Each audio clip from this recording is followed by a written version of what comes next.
Assalamualaikum warahmatullahi wabarakatuh. Alhamdulillah rabbil alamin wassalatu wassalamu ala asyrafil anbiya'i wal mursalin sayyidina Muhammad wa ala alihi washabbihi ajma'in. Rabbi shrah li sadri wa yassir li amri wahlul 'uqdatam min lisani yafqahu qawli. Amma ba'du. Kita sama balik kita ni fadailus sadaqat, kelebihan-kelebihan sedekah. Karangan Syekhul Hadis Hadrat Maulana Muhammad Zakaria rahmatullahi alaih. Jadi kita sambung bab seterusnya iaitu tentang apa kita ni mesti bayar sewa ataupun bayar penggunaan kita lah 360 sendi tulis-tulis ruah kita ni kita wajib lah macam kena bayar lah bayar tu jadi dengan cara sedekah dengan cara pahala-pahala lain kita buat lah. Jadi benda yang paling mudah cara dia ialah dengan sembahyang solat duha dah. Okay, tak apalah, kita sambung balik kitab ni muka surat 38 dah. Imam Ghazali rahmatullahi alaih telah menulis bahawa hanya dunia tidaklah dilarang atau yang tidak dibenarkan. Dunia ni bukan, walaupun kita cerita jahat busuknya dunia ni, jahatnya dunia ni, tipunya dunia ni, tapi kita ingat dunia tidaklah dilarang dan tidak dibenarkan 100%, dilarang 100% tidak, dibenarkan 100% tidak. Ianya dilarang jika ia menjadi penghalang dari mentaati kehendak Allah Ta'ala. Kalau dengan kaya tu kita lalai, waktu berhak dilarang. Begitulah jika hanya kemiskinan bukanlah sesuatu yang tuntut. Bukan miskin tuntut, tapi jiwa hati perut pedana untuk tamak halabah dah. Bukan gitu dah. Tetapi ianya tuntut kerana dengannya akan menjadi mudah untuk ikut kehendak Allah Ta'ala, tidak sibuk dengan dunia. Kalau miskin tak sibuk dengan dunia, tak apa. Kalau miskin kabut pula dah, mikir tension pula. Tu tak ada pedah nak miskin kita miskin kerana kena redha. Dan dia tetap sibuk nak amal akhirat, boleh lah miskin gitu dah. Klik modal kita kata miskin dah. Tapi miskin tak mikir kuat doa dah. Ada tension nah, bunuh diri ke diri bukan dia dah. Tapi ianya miskin tu untuk kerana dengannya akan menjadi mudah untuk ikut kehendak Allah Ta'ala, tak sibuk dengan dunia. Tetapi ramai dari orang hartawan, harta mereka tidaklah menghalang mereka dari ikut kehendak Allah Ta'ala, ikut perintah Allah. Contohnya Nabi Sulaiman AS. Lepas tu Uthman Ghani radhiyallahu anhu, sahabat ni. Kau nak Uthman bin Affan ke Uthman Ghani? Itu Uthman Ghani lah. Yang seterusnya Abdurrahman bin Auf, kaya ni kau nak Uthman pun kaya, Abdurrahman bin Auf pun kaya, sangat kaya dah. Dan lain-lainnya lah. Dan ada setengah orang miskin yang kemiskinan juga menghalang mereka dari ikut kehendak Allah Ta'ala. Ada juga orang miskin, tapi miskin dia tidaklah sepatutnya tak sibuk dengan caukan harta, sepatutnya sibuk dengan ibadah. Tidak gitu lah. Tak main lara ngoyak kau sini dah. Isap rokok lagi, miskin isap rokok aja dah. Gitulah dah. Jadi apa yang dilarang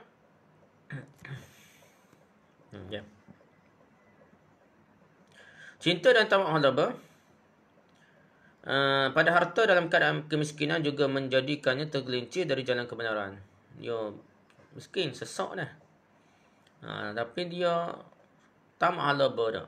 Ikut orang rasuah dah. Orang sokong dia kan, BPT kan, sokong. Kadang-kadang dia tunjuk perasaan dah. Setengah-setengah orang miskin di negara-negara Pakistan ke apa ni, orang negara Arab, setengah-setengah miskin. Memang pemerintah dia nak suruh tu beri provokasi apa ni.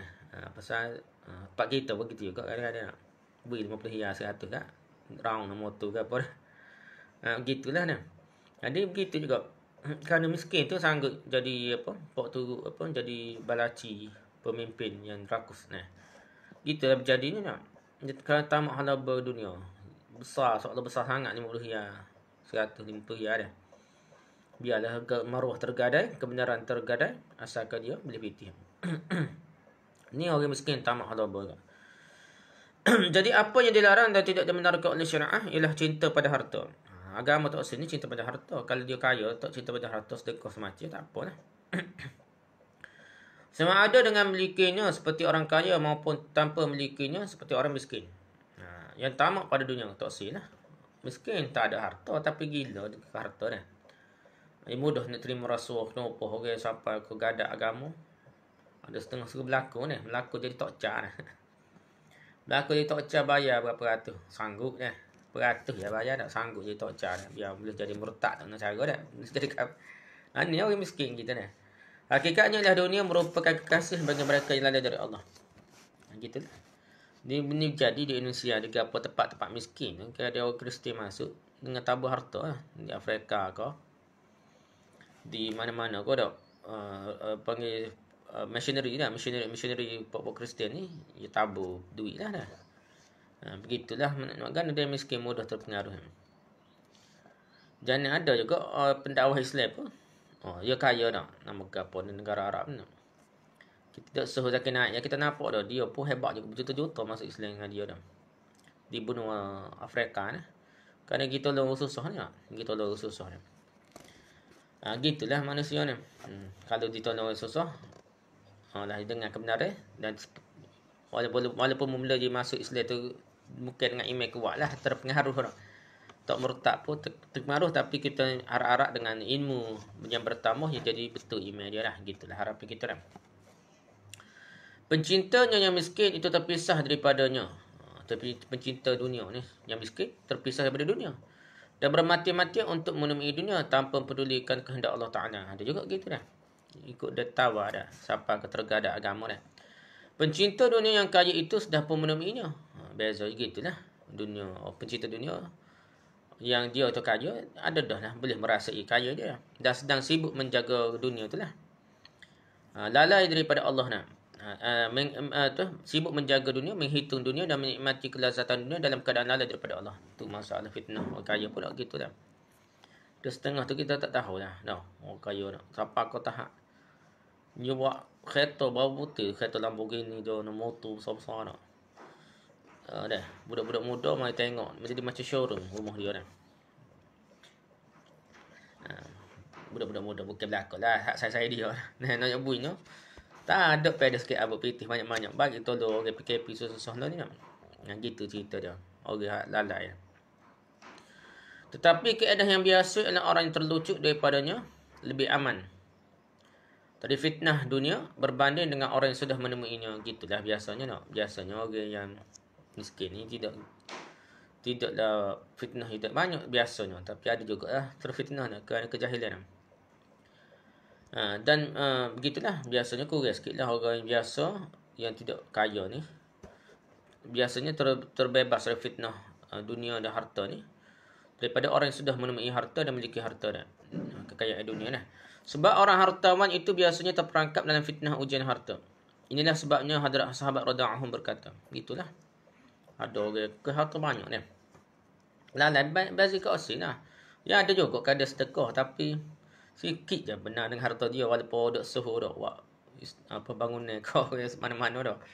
Dan jadi sebenarnya sikit sangat dah. Bazir tu banyak lagi dah. Bazir benda tak pedah dah. Nikah no jauh-jauh putih lah apalah sekali. Cerah lah macam-macam dah. Bazir putih dah. Sikit lah dekah tapi tak padan dengan kaya dia tu dah. Gitulah namanya abunya. Jadi banyak yang terperangkap dengan fitnah harta ni. Bahan-bahan benda-benda kita akan disaat jawab. Saya esok walaupun ada sedekah betul lah. Lepas dah hak tu dah. Tapi hak je bazir kat sini tu. Buat benda-benda maksiat dengan harta dia. Allah akan tanya dah. Inilah sebabnya Hadrat sahabat radhiyallahu anhum berkata, kami telah diuji dengan fitnah kesempitan dan kemiskinan. Maka telah kami bersabar dan kami berjaya lah. Kemudian kami telah diuji dengan fitnah keluasan dan kekayaan. Tapi kali ini kami tidak dapat sabar. Tu sahabat kita. Sahabat setara tu dah. Dan ini dalam keadaan ini juga sepatutnya hidup terpisah dari harta tapi tidak jadi. Sepatutnya tidak jadi cinta tak sibuk dengan dunia tapi dia sibuk dah. Tak tahulah setang mana kata sibuk dah. Keadaan manusia biasanya begini. Sebelum adanya harta ia terselamat dari banyak sifat-sifat terkeji yang dilahirkan dari harta. Tetapi selepas sahaja dia memiliki harta maka dia tidak lagi terdaya untuk selamatkan dirinya dari sifat-sifat yang keji itu.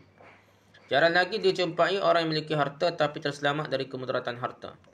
Inilah sebabnya dalam Al-Quran dan hadis-hadis telah diberi galakan supaya mengelakkan diri daripadanya serta diberi amaran mengenai kemudaratannya. Mengelakkan diri daripadanya adalah bermanfaat bagi setiap orang.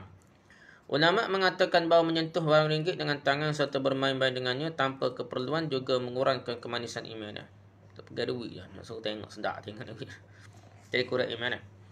Baginda Rasulullah SAW bersabda, bagi setiap umat ada anak lembu, yakni patung berhala atau hanya palsu yang mereka sembah. Anak lembu bagi umatku adalah RM1, yakni perlakuan mereka terhadapnya seumpama terhadap apa yang disembahnya. Tak tahulah hadis kuat mana ni. Anak lembu kaum Hadrat Musa AS pun daripada barang-barang kemas seperti emas dan perak juga.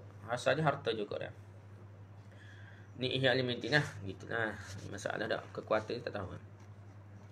Anbiya alaihissalam beserta wali-wali Allah sahaja merasakan emas perak seperti batu dan air. Yang ini sama derajatnya. Pendekatan demikian menjadi lagi kuat disebabkan mujahadah yang banyak. Itulah sebabnya apabila dunia mendatangi baginda Rasulullah SAW dengan semua khazanah dunia ni, baginda menyuruh dia pergi jauh dari beliau. Hadrat Ali radhiyallahu anhu berkata, wahai yang kuning dan yang putih, yakni emas dan perak, carilah orang yang selain dariku untuk memperdayakan. Yakni aku tidak sanggup diperdayakan olehmu. Inilah ghina yang hakiki, kekayaan yang hakiki, yang mana tiada kaitan hati dengan RM1. Baginda Rasulullah SAW bersabda bahawa kekayaan ghina yang hakiki itu bukanlah banyaknya harta, tapi ianya ialah kekayaan hatinya. Perkara ini sukar dikuasai oleh semua orang, sebab bukan semua orang yang boleh mencapai kekuatan hati yang sedemikian. Oleh itu, cara yang selamat ialah elakkan diri daripadanya. Seseorang yang memiliki dan menguasai harta walaupun yang membelanjakan harta secara sedekah dan lain, namun hati menjadi terikat dengan harta lagi. Inilah yang dikatakan bahayanya harta. Makin kuat hati terikat dengan harta, makin jauh dari Allah Ta'ala serta menjadi liar. Seorang yang miskin hatinya kurang terikatlah dengan harta, maka sebagai orang Islam tentu hatinya akan terpaut dengan Allah Ta'ala sebab hati seorang tidak tertinggal kosong. Dia mesti ada hubungan dengan siapa atau sesuatu. Apabila hubungan dengan selain Allah terputus, maka dengan Allah lagi akan berhubungan. Orang yang memiliki harta biasanya menjadi mangsa suatu tipu daya, iaitu dia mula memahami dirinya tiada cinta pada harta. Tetapi anggapan demikian juga suatu kesalahan serta penipuan terhadap diri sendiri. Kalau berasa dia ni tak cinta harta pun, tak bolehlah berasa gitu tu salah dah. Ujub dah. Pada hakikatnya cinta pada harta tertanam dan tersembunyi dalam hatinya, sedangkan ia tidak sedar tentang keadaan itu. Dia hanya akan menyedari betapa cintanya pada harta apabila ia mengalami kerugian sebahagian dari hartanya atau menjadi mangsa kecurigaannya. Rasa kena curi bau ngetak dah. Seseorang hartawan bolehlah menguji dirinya sendiri sama ada cinta pada harta ataupun tidak. Maksud tu bawa kabar dah. Dia boleh mengambil pengajaran dengan membahagikan hartanya. Jika setelah dibahagikan hartanya, harta itu boleh menarik perhatiannya, maka sudah pasti ada cinta padanya. Jika setelah dibahagikannya, hati tidak sekali-kali berpaling ke arah harta itu, maka ini bermakna tiada cinta pada harta. Nah, tak maksudnya tidak mengharapkan. Kadang-kadang orang ni mengharapkan puji, senyum ke dia dah. Jadi kadang-kadang ada harapan tu sikit dah. Kalau orang yang ikhlas sungguh dia beri harta itu ada. Orang puji dia pun dia tidak berharap ni. Senyum ke tak cara dia beri juga ni. Orang hormat dia ke tak hormat tak cara tak sih benar-benar hormat ke sanjung ke tak. Masyhur dah bukan. Lagi kurang cinta pada harta, lagi manis ibadatnya serta diperolehi pahala yang lebih banyak. Sebab tujuan ibadah dan tasbih bukanlah menggerakkan tubuh dan lidah saja, tapi terkesan pada hati. Hati akan menerima kesan yang kuat apabila ia kosong dari cinta pada harta. Hadrat Dahad rahmatullah alaihi berkata, siapa yang pergi ke pasar lalu melihat sesuatu barang kemudian teringin untuk membelinya, tetapi kerana kemiskinan tidak dapat membelinya dan ia bersabar, maka ini adalah lebih baik dari membelanjakan 1000 dinar di jalan Allah. Dia kata ni tak mana tahu dah. Tengoklah cumanya hati tu, masalah hati dah. Kalau Allah uji dengan kemiskinan, siapa yang sabar tu, besarlah pahala dia dah. Dengan sedekah 1000 dinar kaya, tengoklah kalau orang kaya tu kaya sangat, bos 1000 dinar sikit lagi bagi dia dah. Tak degi ikut perhati juga dah. Kalau habis licin 1000 dinar sedekah nak, tak ada sen abu dia, Allah jinah dah. Besar pahala dia. Salah seorang setelah meminta kepada Hadrat Bashar ibn Haris rahmatullah alaih, tolonglah doakan untuk saya dan semua ahli keluarga saya kerana kami berada dalam kesempitan dari segi perbelanjaan. Ia doa kepada itulah minta Bashar ibn Haris rahmatullah alaih suruh doa orang lain itu minta jumpa. Bila menjawab, apabila ahliyah kamu memberitahu kamu bahawa tepung kalian tidak ada, maka kamu akan rasa tidak berupaya serta susah hati, maka ketika itu kamu berdoa kepada Allah, maka doamu pada ketika itu lebih berkesan dari doaku untuk kamu. Dia kata ada setengah orang jumpa tok guru, tok wali ke apa, suruh doa dah. Dia berasa Tuhan tak dengar dia doa dah. Gitulah penyakit manusia ni tak. Jadi Tok Odi tu kata, mung ni kalau masa mu sepit sungguh dah. Masa mu tak ada gandung ke gapo, tak ada makan agama, tak ada tension. Masa tu rasa gelisah tu. Masa tu molek muda sendiri. Muda masa tu jauh lebih baik daripada kuda dah. Dia gitulah. Kadang-kadang kita gitu masalah kita. Kadang tak bersungguh mana doa dah. Terdesak baru bersungguh dah. Dan orang lain ni kusakat ni dia tak merasa susah kita dah. Nah. Kak ni dok panggil tok libar tok iman nak semaya hajat ke gapo dah. Diri sendiri ni tak semaya hajat mana. Dan macam kita tidak berhajat. Jadi kita berhajat sungguh, dia jadi sungguh. Dan sungguh doa tu lagi mustajab doanya dah. Tak nanti panggil tok lebar kalau kita nak ada hajat gapo kat sedekah dah usus sungguh cari. Mungkin tak mesti tok lebar dah. Cari usus mana beri berah beri makanan lepas tu gila semaya hajat kau, semaya duha boleh hajat kau, semaya tahajud boleh hajat kau, doa. Minta benda yang kita sangat-sangat terdesak tu insya-Allah lebih mustajab. Gitulah cerita dia. Tetapi itu harta yang berlebihan paling tidak pun akan menyebabkan perhitungan yang panjang pada hari kiamat ni. Itu masalah hartanya. Paling kurang dia akan kena tanya banyak lah, kena soal selidik macam kita audit lah, audit harta duit sekolah sikit ni kurang lah. Hak duit sekolah berapa juta ni dia cek seguna.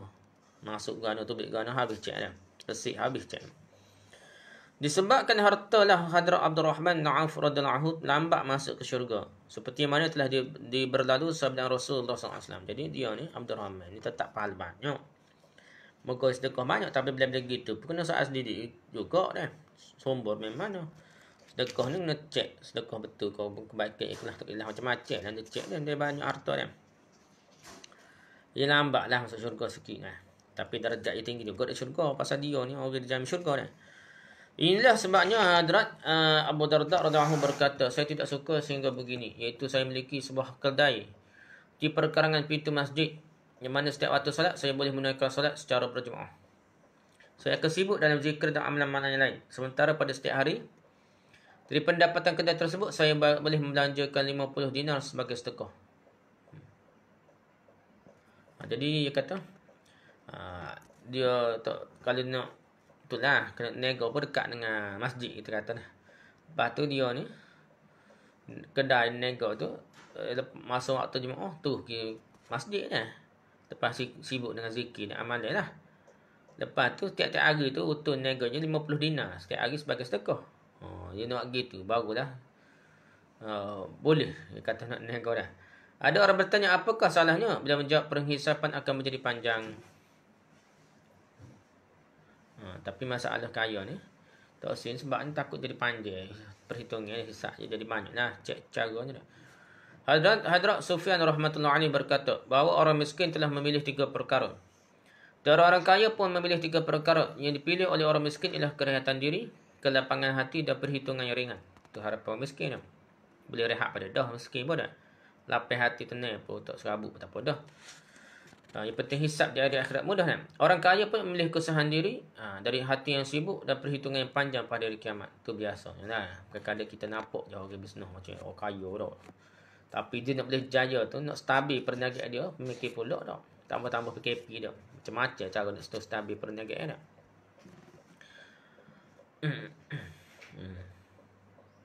Sabdaan baginda Rasulullah SAW yang masyhur ialah manusia akan bangkit pada hari kiamat bersama-sama yang dicintainya. Mendengar hadis ini sahabat radhiyallahu anhum amat gembira sehingga selepas Islam mereka tidak pernah begitu gembira atas apa-apa perkara yang lain. Itulah dah. Kegembiraan mereka adalah wajar. Mereka amat cintakan Allah Ta'ala serta Rasulnya sallallahu alaihi wasallam bagaikan lebih terang benderang dari matahari. Jadi sahabat-sahabat ni kerana cinta betul ke Allah dan Rasul. Jadi dia Nabi kata manusia akan bangkit pada kiamat bersama yang dicintainya. Dia sungguh pada gembira sungguh lah. Dia model memang sahabat gitu, dia cintakan Nabi sungguh. Takut kita ni lah. Betulkah kita cintakan Allah dan Rasul sungguh lah. Hadrat Abu Bakar Siddiq radhiyallahu anhu berkata, siapa yang dikurniakan oleh Allah Ta'ala dengan cinta pada Allah, walaupun sedikit saja, maka dia menjadi bebas dari mencari dunia dan persahabatan dengan orang lain. Abu Sulaiman Darani rahmatullahi alaihi berkata bahawa syurga dengan segala nikmat-nikmatnya serta keseronokan kekal abadi pun tidak mampu menarik perhatian sesetengah hamba-hamba Allah Ta'ala sebab penupuan mereka terpaut dengan Allah Ta'ala saja. Bagaimana dunia boleh menarik perhatian mereka? Kalau ni orang betul-betul lah. Wallahu a'lam lah. Ada mana?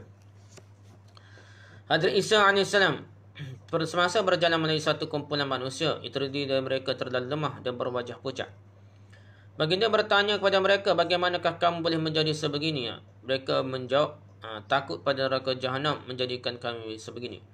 Beliau menjawab bahawa Allah Ta'ala mengambil tanggungjawab untuk menyelamatkan mereka yang takut pada Jahannam. Dalam perjalanan itu, di tempat yang lain, beliau berjumpa beberapa orang lain lagi dengan dalam keadaan yang lebih teruk berbanding dengan kumpulan yang sebelumnya. Mereka terlalu lemah dan wajah mereka mencerminkan kegelisahan yang amat sangat. Hadrat Isa AS bertanya, apa sudah berlaku pada kamu? Mereka menjawab, kegairahan untuk syurga serta cinta padanya menjadikan kami sebegini. Hadrat Isa AS memberitahu mereka, Allah Ta'ala mengambil tanggungjawab untuk menyempurnakan cita-cita kamu. Kurniakan pada kamu apa yang kamu cintai itu. Berjalan lagilah ia, beliau berjumpa satu lagi kumpulan yang lebih dhaif dari yang terdahulu, tetapi wajah mereka bercahaya sehingga berkilat seperti cermin. Beliau bertanya soalan yang sama kepada mereka. Mereka menjawab bahawa cinta pada Allah Ta'ala menjadikan mereka sedemikian. Hadrat Isa AS berkata, kamulah yang terlebih hampir, kamulah terlebih hampir, kamulah terhampir. 3 kali beliau mengucapkan perkataan itu. Ini masalah lah cerita Nabi Isa ni Israeliat. Ni cerita tasawuf dah. Cerita tasawuf ni masa mana jumpa Nabi Isa? Salah lah nak sanak imam mana. Tu kita untuk guru hebat setara mana pun kita kena kritis dah. Benda hak jangan kita pakai terus dah. Gitu dah. Jangan kita tolak terus juga dah. Kita kena pandai-pandai dah. Ni jumpa pada kita ni pergi ke mahkamah ni. Masalah hak haruk pula. Jumpa pada kitab Jawi ni lendak suhur kita tajam mulut dah. Orang tinggal lama ni nak suhur semula dah. Cerita sepuluh sihir, ajaran sihir banyak dah itu dah. Tilik nasi, tilik banyak dah itu. Tarikh lah, ikut bulan tarikh, ikut hari, lahir tarikh, hari ini, gini, semua tu khurafat dan boleh merosakkan akidah dah. Dan jadi syirik. Tapi gitulah dah. Kisah dari kita dah. Panggil kita agak suhu, tapi tak dah. Dan kita ni Tok Guru hebat setahun ni, Tok Guru hadis ni bukan main-main, tapi dia ni ada pengaruh sufi dah. Jadi dia dalam bab cerita sufi ni dia bermudah-mudahan. Dan Maulana Zakaria Ilyas ni ada kitab hadis sangat hebat dah. Abu Tarajim dan bab Sahih Bukhari. Kitab-kitab hebat dia, kitab Al-Jazul Masalik, syarah Muwatta Imam Malik tu. Habis orang respect. Orang panggil imam. Bubuh gelar dia Imam Zakaria Ilyas tak bubuh dia bawa syekh ke Maulana ke bawah imam terus dah. Sebab apa? Sebab sangat hebat dah. Mengagumkan orang-orang dah. Cara dia kaji secara ilmiah dah. Tebak tu memang tak nampak lah tasawuf ni no. Memang dia ilmiah tu dah. Begitu juga masa dia tolong untuk guru dia dah. Bazlul Majhud, syarah Abu Dawud dah. Tok guru dia tak puas hati dah. Saharum Puri ni tak puas hati syarah Sunan Abi Dawud, Aunul Ma'bud. Dia pun macam kritik ataupun dia tambah syuhra yang lebih kemah lah dalam Bazlul Majhud dah. Begitulah cerita dia dah. Tak apalah kita baca-baca dulu dan kita ambil pengajaran hak mudah-mudahan pengajaran dan kita rasa pelik tu kita tawakuf dulu dah. Jangan nak terima bulat. Hadrat Yahya bin Mu'az rahmatullah alaih berkata, cinta pada Allah walaupun sekadar seperti sebiji sawi gandum ni lebih aku sukai daripada ibadah selama 70 tahun tanpa adanya cinta sedemikian. Ya, beri cinta pada Allah ni lebih suka daripada ibadah tapi kosong jiwanya daripada cinta pada Allah. Tidaklah itu hakikat manusia. Ada juga sikit banyak dah cinta pada Allah, tapi cinta pada dunia pun besar juga tu masalahnya. An Abi Hurairah ta'an Nabi sallallahu alaihi wasallam qala la yazulu qalbul kabir syaban fi ithnaini fi hubbid dunya wa tulil amal muttafaqun alaih kadza fil mishkah. Baginda Rasulullah SAW bersabda bahawa hati orang tua selalu muda dalam dua perkara. Pertama, cinta pada dunia, dan yang kedua cita-cita yang panjang dah. Watulil amal dah. Khayal ataupun cita-cita yang panjang, muttafaqun alaih mishkah. Cita-cita dunia lah, cita akhirat tak apa dah. Keterangan di bawah hadis sebelum ini, kami telah membincangkan secara terperinci bahawa dunia yang begitu banyak sifatnya yang tercela dalam Al-Quran dan hadis sebenarnya memberi erti cinta pada harta dah. Cinta dunia itu cinta harta dah. Dalam hadis ini baginda Rasulullah SAW memberi amaran terhadap satu kenyataan yang khas Bahawa bertambah cinta pada dunia dan cita-cita yang panjang pada masa usia tua seseorang ni. Cinta pada dunia, ni hadis kuat Bukhari Muslim ni. Cinta pada dunia dan cita-cita yang panjang pada masa usia tua seseorang ni. Dari pengalaman juga kelihatan bahawa semasa saat meninggal dunia, semakin hampir seseorang itu akan menjadi lebih sibuk dalam urusan duniawi, seperti perkahwinan anak-anak. Kalau dia tua-tua, nak cara, nak pitih, nak cara, nak pernikahan nak pula dah. Mana-mana bewah ni besar dah. Membina rumah-rumah yang mewah. Kalau dia rumah bukan rumah dia, pas rumah anak-anak pun dipikir dah. Menambahkan harta dan sebagainya. Oleh demikian, seorang itu perlu mengawasi nafsu sendiri secara khas masa usia tuanya. Jadi kalau dia tua-tua pun, sepatut banyak fikir ke akhirat, tapi banyak lagi fikir ke dunia dah. Kadang-kadang dunia anak-anak pun fikir juga dah. Dia sibuk sama dah. Tak cukup sama dah. Dalam sebuah hadis, itulah masalah kronis ngapa kadang fikir pakai anak dah. Dia kaya dah je tahu dah. Anak kan pada makan gaji saka dia ataupun jebui pada dah dah. Tapi bantu kerana kronis mah boleh projek kan anak pula fikir dah. Tak ngabis dah. Pada tua dah dah. Dalam sebuah hadis yang lain Rasulullah SAW bersabda, ketika manusia menjadi semakin tua, maka dua perkara pada dirinya menjadi semakin muda. Satu, tamak halaba pada harta. Jadi hak ni tua pun tamak halaba pada harta lagi dah. Jadi orang muda lagi dah. Yang kedua, keinginan untuk hidup lama lagi di dunia dah. Jadi yang kedua ni masalah dia nak hidup lama lagi dunia dah walaupun tua rabah dah. Keinginan untuk hidup lama dunia juga adalah hasil daripada cita-cita dan rancangan yang panjang. Yang menyebabkan dia tidak membuat persiapan untuk mati, tetapi sibuk dalam rancangan untuk hidup di dunia buat selama-lamanya. Tu biasanya berlaku dah banyak manusia dah. Jadi kalau kita pula kena fikir dah. Kalau kita fikir akhirat tak apa, hidup lama sikit boleh tamat ibadah banyak, sedekah banyak dah. Boleh mengajar banyak dah, kita buat perancangan. Kalau aku hidup setahun ni nak habis kitab gapo mengajar orang tu. Dah sikit dah. Ataupun nak sedekah banyak mana dah. Perancangan tu kan, tapi masalahnya jagalah.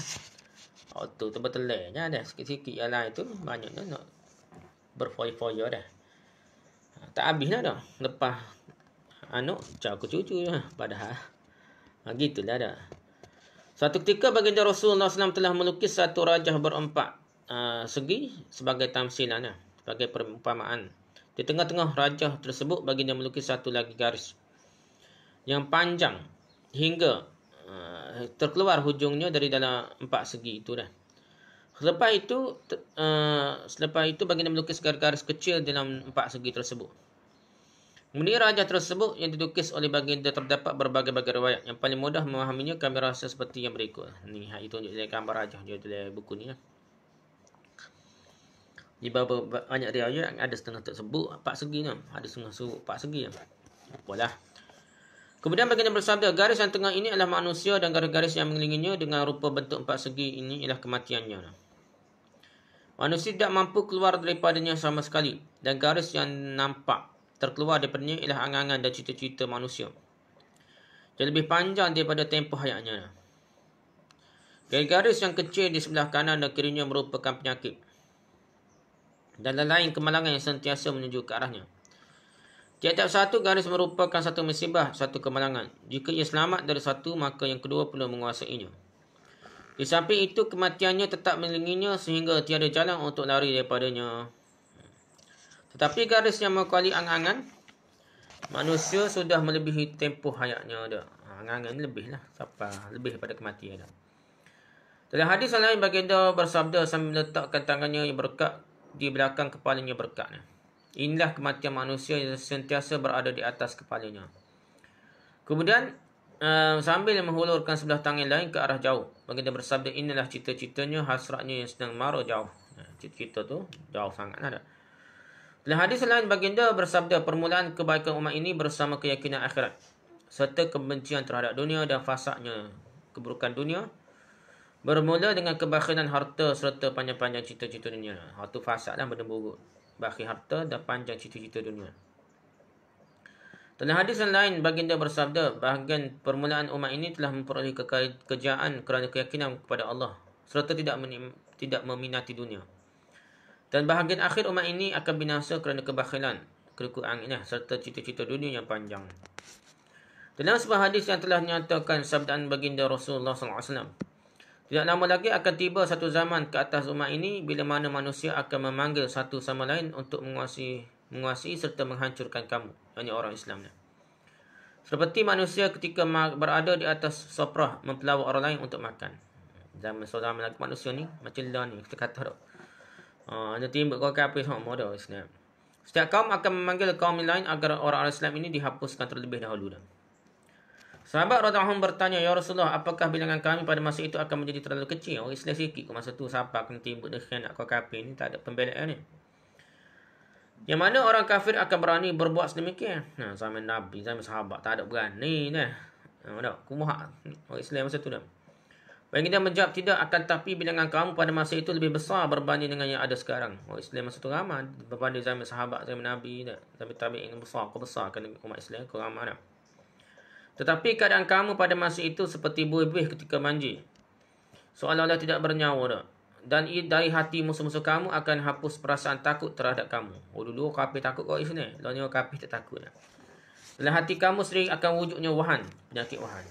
Jadi orang Islam sebab apa jadi lemah hina setara tu dah? Sebabnya walaupun ramai berbelian orang Islam dah ni, tapi kerana ada wahan, penyakit wahan. Sahabat radhiyallahu anhum bertanya, "Ya Rasulullah, apakah itu wahan?" Baginda menjawab, "Cinta pada dunia serta takut mati." Jadi takut berjuang, takut mati syahid. Mati syahid pun takut dah. Cinta pada dunia kuat sangat dah.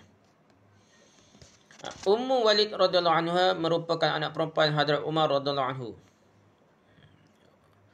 Ummu Walid anak Umar berkata bahawa pada satu ketika di sebelah senja baginda Rasulullah SAW keluar dari rumah lalu bersabda, "Tidakkah kamu rasa malu?" Sahabat radhiyallahu anhu bertanya, "Apakah yang sudah berlaku ya Rasulullah?" Baginda menjawab, "Kamu menyimpan makanan lebih daripada apa yang kamu makan. Kamu membina rumah lebih daripada keperluan, dan kamu menaruh angan-angan yang panjang sehingga kamu tidak dapat mencapainya. Apakah kamu tidak merasai malu kerana kelakuan yang sedemikian?" Targhib wa tarhib.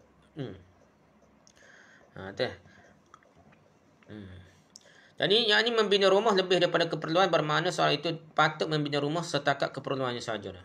Kalau anak tak ramai, keluarga tak ramai, buat rumah besar-besar pada gapo dah. Benda tu akan lagi susah nak jawab saya. Orang miskin tak boleh masuk juga buat rumah besar-besar dah. Dia je 2-3 orang anak beranak. Kadang orang kaya ni anak sikit, hak pelik dah. Lagi kaya lagi sikit anak. Orang miskin lagi ramai anak. Ni rumah orang miskin 10 orang ni kecil dah. Anak orang kaya 2 orang, 3 orang lepas besar ni rumah dah. Kadang-kadang benda tu berlaku dah. Jadi you kena pada lah. Kalau buat tu cadar ke anak cucu dia orang ramai sikit tu lah. Orang besar pun dah. Asal keperluan dah. Tidak patut ianya lebih besar daripada keperluan. Begitu juga khazanah yang dikumpulkan lebih dari keperluan tidak wajar juga. Harta-harta lebih keperluan tak wajar dah. Harta yang berlebih keperluan bukanlah untuk disimpan, tapi ianya untuk dibelanja ke jalan Allah Ta'ala. Lebih-lebih kat sedekah-sedekah lah dah. Bukan untuk simpan dah. Gitulah dah. Simpan makanan pun sebenarnya tidak salah. Walaupun simpan makanan lebih yang tak perlu dah. Kalau simpan setengah-setengah macam beras. Nabi pun simpan dah. Benda-benda yang boleh simpan gandum ke apa. Simpan lama setahun kalau Nabi simpan untuk anak bini dia dah. Pasal benda tu boleh disimpan lah. Dan keperluan. Tak payah cari pulak dah. Macam beras kita boleh simpan lama dah. Simpan lah beras tak apalah. Walaupun menampak banyak ni dah makan bulan-bulan dah. Tapi kurang-kurangnya benda tu diperlukan. Atau asalnya benda tak perlu simpan juga. Dah. Sedangkan ada lagi orang susah. Jiran susah, anak beranak susah. Baik tolong orang susah dulu dah. Hadrat Aisyah radhiyallahu anha berkata bahawa satu ketika baginda Rasulullah SAW sedang berada di atas mimbar di hadapan halaqah bulatan para sahabat lah. Lalu baginda bersabda, "Wahai manusia, malulah terhadap Allah Ta'ala seperti yang dia berhak." Allah. Sahabat radhiyallahu anhu berkata, "Ya Rasulullah, kami memang malu terhadap Allah." Baginda menjawab, "Siapa di antara kamu malu terhadap Allah, segan terhadap Allah, maka mustahak baginya agar ia tidak menghabiskan walaupun satu malam tanpa menggambarkan kematiannya." Mikir kematian lah. Penting baginya untuk menjaga perutnya serta apa yang dikelilingi oleh perutnya. Dia mesti menjaga kepalanya serta apa yang diliputi oleh kepalanya. Dia mesti sentiasa ingat mati serta akibat dari dirinya. Yang ini selepas mati tubuhnya akan menjadi hancur lebur dan bertukar pada tanah. Mustahab baginya juga agar ia tinggalkan perhiasan dan kecantikan dunia. Targhib wa tarhib. Ulama menulis bahawa maksud menjaga kepalanya ialah agar kepalanya tidak tunduk di hadapan sesiapa pun melainkan Allah Ta'ala, sama ada untuk mengabdikan diri ataupun untuk menghormati siapa, sehingga jangan menunduk kepala walau sedikit pun semasa mengucapkan salam pada siapa dia. Jadi kita lagi menyakit, ucap salam biasa lah, janganlah main tunduk. Kita jumpa ulama sunnah ni jaga benda gini. Saya Jepun nama gapo dah. Ustaz tu dia ngaji Mesir, alim lah 10 tahun dah, Arab fasih dah. Dia ni orang nak tunduk sikit marah. Dia Jepun pun dah aja tunduk dah. Dia marah tak boleh tunduk. Rokok sikit dah tak boleh dah. Tunduk sikit pun tak boleh dah. Ini selagi menyakit kita tengok ulama tarekat tasawuf ni. Allah, di Indonesia berat benar dak. Nak tunduk kata guru tu pun rokok dah. Pun sujud dah. Jadi tu melampau belaka dah. Haram lah. Tu adalah sempurna syirik juga. Dia syirik kecil. Kalau yang kat Tuhan syirik besar lah. Tapi biasanya syirik kecil lah. Nak syirik juga. Benda yang sepatutnya rokok dan sujud pada Allah, dia sujud pada manusia dah.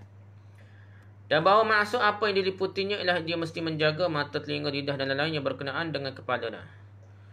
Begitulah maksud menjaga perut ialah elakkan dari memakan makanan yang diragui dan apa-apa yang dikelilingi oleh perut, bermakna anggota-anggota badan yang berhampiran dengan perut seperti kemaluan, tangan, kaki dan hati. Imam Nawawi rahmatullah alaih berkata bahawa membaca hadis ini sebanyak-banyaknya adalah mustahab. Hadis cerita pasal inilah suruh berhati dengan dunia ni.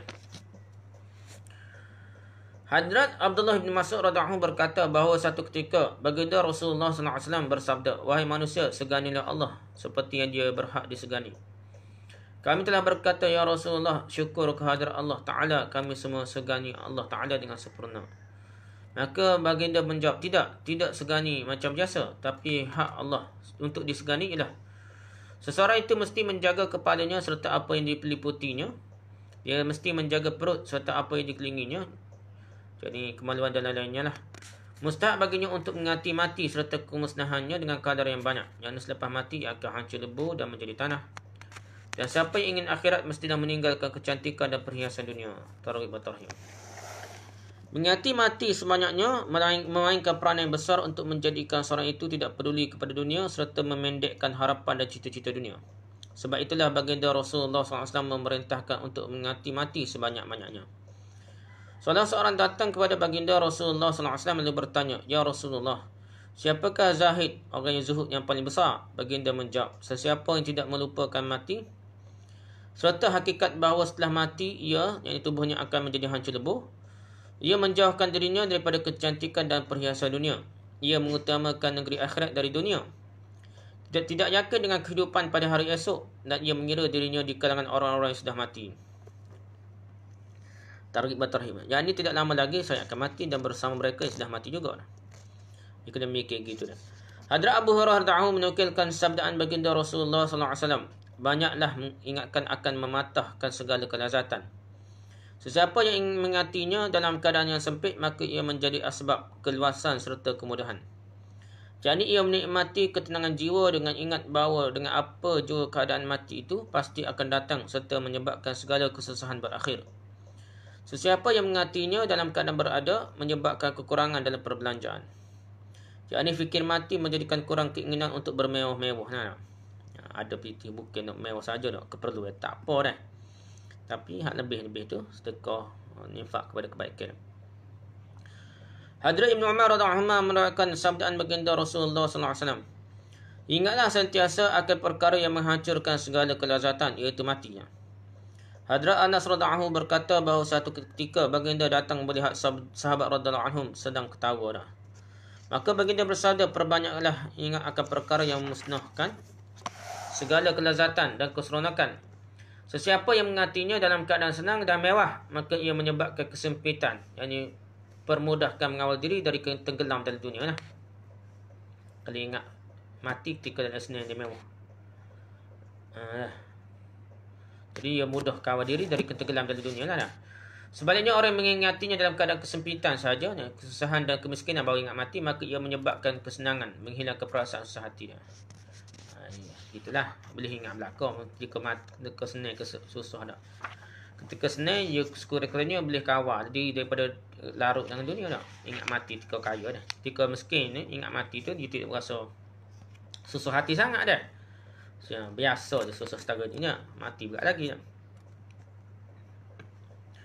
Abu Sa'id Al-Khudri radhiyallahu berkata bahawa satu ketika baginda Rasulullah SAW datang ke masjid ketika para sahabat sedang ketawa, sehingga setengah daripada mereka kelihatan gigi mereka. Maka baginda bersabda, jika sekiranya kamu banyak ingatkan mati yang menghancurkan segala kelezatan dan keseronokan, maka ia akan mencegah kamu dari kesibukan dalam perkara-perkara yang menyebabkan ketawa. Cerita-cerita lucu ke apa ni. Kubur setiap orang membuat pengumuman pada setiap hari. Aku merupakan rumah keseorangan. Aku adalah rumah untuk didiami dalam keadaan terpisah dari semua sahabat. Aku merupakan rumah ulat-ulat yang sedang menanti-nanti banyak orang untuk dimakannya. Apabila seorang beriman lagi soleh diletak dalam kubur, maka kubur berkata, selamat datang, mubarak. Diberkatilah dah kedatangan kamu kemari dah. Aku amat gembira kerana kamu datang. Dari kalangan semua orang yang telah berjalan di muka bumi, kamulah yang paling aku sukai. Bumi kata dah. Hari ini kamu dah datang kepadaku, maka lihatlah bagaimana kamu dilayani. Selepas itu kubur menjadi begitu luas sehingga sejauh mata memandang. Satu tingkap dari syurga terbuka dalam kubur itu, yang mana angin serta bau harum dari syurga masuk ke dalam kuburnya. Tetapi apabila seorang berkelakuan jahat atau seorang kafir diletakkan dalam kubur, maka ia berkata, kedatanganmu tidaklah mubarak. Tidak diberkati dah. Tidak disambut dengan kebaikan lah. Celakalah bagimu, aku sangat benci kerana kedatanganmu. Dari kalangan semua orang yang telah berjalan di muka bumi, kamulah yang paling aku benci. Hari ini kamu datang kepadaku, maka aku pun akan perlihatkan kepadamu akan layananku. Selepas itu kubur pun menjadi begitu sempit, sehingga tulang-tulang rusuknya akan berceragah. Baginda Rasulullah SAW telah menunjukkan dengan menggenggamkan jari-jari sebelah tangannya yang berkat dengan yang lainnya. Sebagaimana tulang-tulang rusuknya akan berceragah. Masuk gin dah. Masuk ke dalam dah. 70 ekor ulat akan mula mematuknya. Ulat itu begitu berbisa. Jika sekali sahaja ia bertempik ke arah muka bumi, maka kerana bisanya tidak akan lagi tumbuh rumput-rumput di muka bumi sampai kiamat. Kesemua ulat-ulat itu akan terus mematuknya sampai kiamat. Selepas itu baginda bersabda, kubur merupakan sebuah taman dari taman-taman syurga ataupun satu gaung dari gaung-gaung neraka. Hadrat Ibn Umar radhiyallahu berkata bahawa satu ketika salah seorang bertanya, ya Rasulullah, siapakah orang yang paling cerdik lagi teliti? Baginda menjawab, orang yang perbanyakkan mengingati mati dan sentiasa sibuk membuat persiapan untuk mati. Itu cerdik. Orang yang sedemikianlah memegang kemuliaan di dunia dan pangkat yang tinggi di akhirat. Tarikh wa Tarhib. Hadrat Umar bin Abdul Aziz rahmatullah alaihi berkata, pada satu ketika sedang mengikuti satu jenazah, Umar bin Abdul Aziz. Sampai ke tanah perkuburan, beliau terpisah dari perarakan tersebut, lalu duduk di satu tempat sambil memikirkan sesuatu. Salah seorang bertanya, ya Amirul Mukminin, apakah yang menyebabkan tuan duduk di sini sedangkan tuan merupakan wali bagi jenazah itu? Wali ni lah maksudnya anak beranak.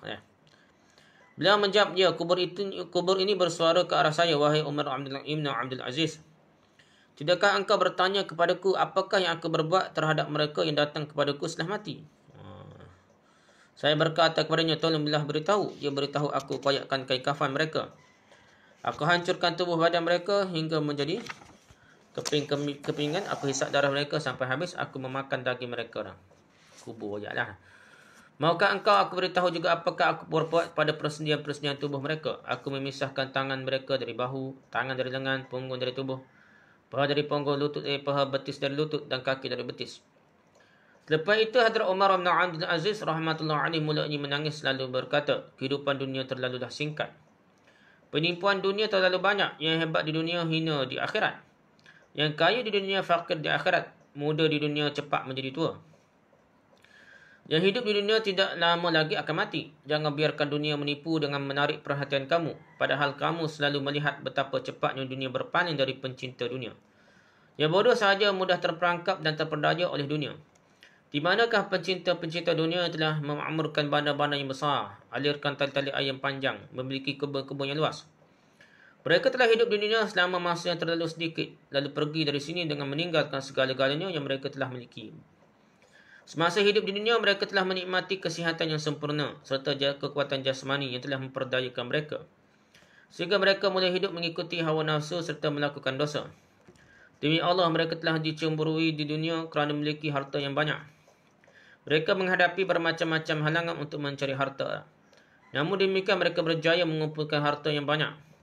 Orang-orang lain merasai hasad dan dengki terhadap mereka, tetapi mereka tidak menghiraukannya dan tanpa bimbang terus mengumpulkan harta sambil menahan segala jenis kesusahan dan kepayahan dengan rela hatinya.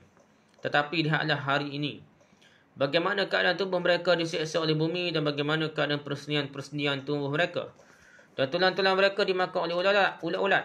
Semasa di dunia mereka berehat di atas kursi-kursi yang lembut lagi tebal. Dan dikelilingi oleh khadam-khadam yang ramai serta sahabat-sahabat handai yang ramai. Kawan-kawan, saudara mara, jiran-jiran sentiasa mengikuti kehendak mereka. Tetapi apakah yang sedang berlaku? Tanyalah mereka dengan suara yang kuat. Bagaimanakah keadaan kamu sekalian buat masa ini di sana? Orang miskin, orang kaya semua terbaring dalam padang yang sama. Tanyalah kepada orang kaya ini apakah harta mereka sedang memberikan manfaat kepada mereka. Tanyalah fakir miskin di sana apakah kemudaratan yang kamu alami dari kemiskinan kamu di dunia. Susah sangat hidup dunia berbanding dari kubur. Tanyalah keadaan lidah mereka yang telah digunakan untuk berpidato dengan begitu hebat. Tanyalah keadaan mata mereka yang telah memandang ke segala arah. Tanyalah keadaan kulit mereka yang begitu lembut dahulu. Wajah-wajah mereka yang cantik itu, adakah ulat-ulat di kubur membuat apa-apa? Jika warna mereka sudah menjadi hitam, daging mereka sudah dimakan habis, wajah mereka menjadi hodoh serta ditutup dengan tanah. Anggota-anggota tubuh mereka terpisah satu dari yang lainnya, sendi-sendi tubuh pun sudah putus. Di manakah khadam-khadam mereka koli-koli hamba-hamba abdi mereka yang sentiasa menyahut saya hadir tuanku. Di manakah khemah-khemah dan bilik-bilik yang mereka telah gunakan untuk berehat? Di manakah khazanah-khazanah mereka dan harta yang mereka telah simpan dengan amat teliti? Khadam-khadam itu belum memberi apa-apa bekalan makanan dalam kuburnya semasa dikebumikan. Jadi khadim tak boleh makannya macam dunia dulu. Dalam kubur tidak dihamparkan alas tikar, tidak disediakan bantal, dibaringkan atas tanah saja. Tidak juga ditanamkan pokok untuk disediakan kebun bunga-bunga atau buah-buahan. Alangkah sedihnya. Tak betul lah kata setengah tanah pokok berzikir. Senamak ada kubur, tak betul dah. Kan tidak banyak dah kubur Nabi, sahabat tanah pokok atas kubur dah. Tak leleh dah. Jadi tak betul tu dah. Kalau nak kira berzikir batu tanah pasir berzikir dah. Tak ada kira tak nak kira benda hidup dah. Alangkah sedihnya dia ditinggalkan keserangan dalam kubur dalam gelap gelita. Kini siang dan malam menjadi serupa baginya. Dia tidak dapat berjumpa dengan kawan-kawannya, tidak dapat menjemput sesiapa pun. Alangkah berapa ramai orang dalam kubur semasa hidup di dunia mempunyai tubuh yang lembut lagi cantik. Laki-laki yang kacak, perempuan yang jelita, tapi kini tubuh mereka hancur. Anggota-anggota badan sudah terpisah satu dari yang lainnya. Mata yang cantik dulu kini terkeluar di tempat dia terletak mungkin di atas pipi. Bahu sudah menjadi asin dari tubuh, mulut penuh dengan air yang busuk serta nanah. Binatang-binatang melata sedang bergerak ke seluruh tubuhnya. Mereka ditinggalkan dalam keadaan sebegini sedangkan pasangan mereka sudah pun berkahwin dengan orang lain. Berada dalam keadaan keseronokan, anak-anak mereka sudah mengambil alih sebagai tuan rumah. Rumah dia apa boleh ke anak-anak boleh sakar lah dah. Waris-waris sudah membahagikan hartanya, tapi di kalangan mereka ini ada yang bernasib baik sehingga dalam kubur sekarang dalam keadaan keseronokan. Ada juga orang selamat dari kubur dah, dengan wajah yang segar dan cantik sedang berehat dalam kubur. Ada juga dah. Tapi mereka itu adalah orang yang tidak pernah lupa rumah yang asli mereka semasa berada di rumah sementara dunia. Mereka telah mengutamakan cita-cita akhirat dari cita-cita dunia. Mereka telah mengumpulkan bekalan untuk diri sendiri dan sebelum tiba ke sana, mereka telah menghantarkan bekalan itu terlebih dahulu. Sedekah, apa kebaikan. Wahai orang yang esok pasti akan pergi masuk kubur, apakah perkara yang menjadikan kamu terperangkap dalam urusan duniawi? Adakah kamu mengharapkan dunia yang penipu itu akan senantiasa bersama kamu? Mahligai kamu yang luas lagi tinggi, buah-buahan yang sedang masak di kebun kamu, alas tidur kamu yang lembut itu, pakaian-pakaian kamu untuk musim sejuk dan panas. Pendek kata, segalanya yang kamu miliki serta minati akan ditinggalkan. Apabila malakul maut akan tiba dan menguasai kamu, tiada yang menghalangnya. Kamu akan menjadi berpeluh-peluh, bertambah-tambah dahaganya. Kesakitan mati akan menjadikan kamu pening dan tidak berupaya. Alangkah sesanya, wahai orang yang hari ini menutupkan mata saudaramu yang sudah mati. menutupkan mata anakmu dan bapakmu, wahai yang sedang memberi mandi kepada salah seorang dari saudara maramu, sedang memberikan kain kafan pada seseorang, sedang pergi ke tanah perkuburan menuruti jenazah sesiapa pun, dan sedang meletakkan tubuh orang lain dalam lubang kubur. Ingatlah bahawa segala-galanya itu akan berlaku pada dirimu sendiri juga dan bila-bila masa sahaja. Umar Ibn Aziz rahmatullah alaih telah berucap lagi kata-kata sedemikian selama beberapa ketika. Kemudian beliau membaca dua syair yang terjemahannya seperti berikutnya. Manusia berpuas hati dengan benda-benda yang tidak lama lagi akan fana, musnah, hancur, dan menaruh angan-angan yang panjang dan harapan-harapan dari dunia ini. Wahai si bodoh, tidak patut diperdaya dengan kelazatan mimpi. Dunia ni macam mimpi dah. Siang kamu dihabiskan dalam kelalaian dan malam kamu dalam tidur dan maut sedang menanti kamu. Hari ini kamu sedang membuat kerja-kerja yang akan menjadikan kamu nyesal dan risau. Di dunia ini binatang-binatang berkaki empatlah yang habiskan masa seperti kamu habiskan masamu. Gitulah dah. Dikatakan selepas peristiwa ini belum cukup 1 minggu, Hadrat Umar bin Aziz rahmatullah alaih pun wafat. Radhiyallahu anhu wa ardahu musammiran. Baginda Rasulullah SAW bersabda bahawa ada 4 perkara yang merupakan tanda kecelakaan. Pertama, mata yang kering, yakni tidak dapat menangis atas dosa sendiri atau mengenai apa-apa perkara akhirat. Yang kedua, hati yang keras. Yang ketiga, cita-cita yang panjang. Dan yang keempat, tamak pada dunia. Hadrat Abu Sa'id Al-Khudri radhiyallahu anhu berkata bahawa Hadrat Usamah radhiyallahu anhu telah membeli seorang hamba wanita dengan janji akan membayar harganya kepada penjual selepas 1 bulan. Dia buta dah. Bila baginda Rasulullah SAW mengetahui hal itu, maka baginda bersabda kepada Abu Sa'id Al-Khudri, perkara yang amat menghairankan, Usamah membeli dengan janji membayar harga selepas 1 bulan. Dia mempunyai harapan yang panjang mengenai hajatnya. Seolah-olah dia yakin bahawa dia akan hidup 1 bulan lagi. Dia tegur lah dah, nasihat dah. Demi zatnya nyawaku berdalam genggamannya, aku tidak yakin mengenai hajatku walaupun sekelip mata. Semasa aku angkat cawan air untuk diminum, aku tidak yakin aku akan hidup dan sempat letak cawan itu semula. Bila aku memakan satu suap makanan, aku tidak yakin aku boleh hidup sampai masa aku dapat menelannya kembali. Demi zatnya nyawaku dalam genggaman Allah, perkara-perkara yang telah kamu dijanjikan, yakni mati, kiamat, perhitungan dan lain-lainnya, pasti akan berlaku. Kamu tidak dapat menghalang Allah dari apa yang dia ingin perbuat. Hadrat Abdullah ibn Umar radhiyallahu anhu berkata bahawa satu ketika baginda Rasulullah SAW telah berpegang kepada bahu beliau, bahu Abdullah bin Umar ibn Umar, lalu bersabda, hendaklah kamu hidup di dunia seperti seorang musafir dalam perjalanan. Sentiasalah bayangkan dirimu bersama mereka yang berada di tanah perkuburan. Selepas itu baginda bersabda kepada saya, wahai Ibn Umar. Di dalam riwayat lain dikatakan ini ucapan Hadrat Ibn Umar sendiri. Wallahu a'lam bishawab. Ketika pagi janganlah yakin bahawa kamu akan hidup sampai petang. Dan ketika petang pula janganlah harap untuk hidup sampai pagi.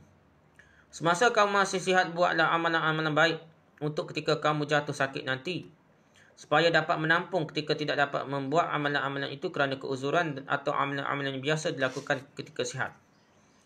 Bila tidak dapat melakukannya ketika itu, akan tetap mendapatkan pahalanya. Buatlah persiapan untuk mati semasa kamu masih hidup.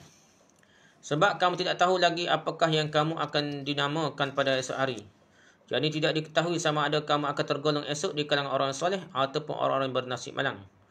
Allah Ta'ala berfirman, فَمِنْهُمْ شَقِيٌّ وَسَعِيدٌ. Setengah di kalangan mereka bernasib malang dan setengah dan yang lagi yang berbahagia. Setakat itu sajalah, wallahu alam. Subhanakallah wa hamdika, subhanakallah wa hamdika, subhanakallah wa hamdika, asyhadu an la ilaha illa anta, astaghfiruka wa atubu ilaik. Assalamualaikum warahmatullahi wabarakatuh.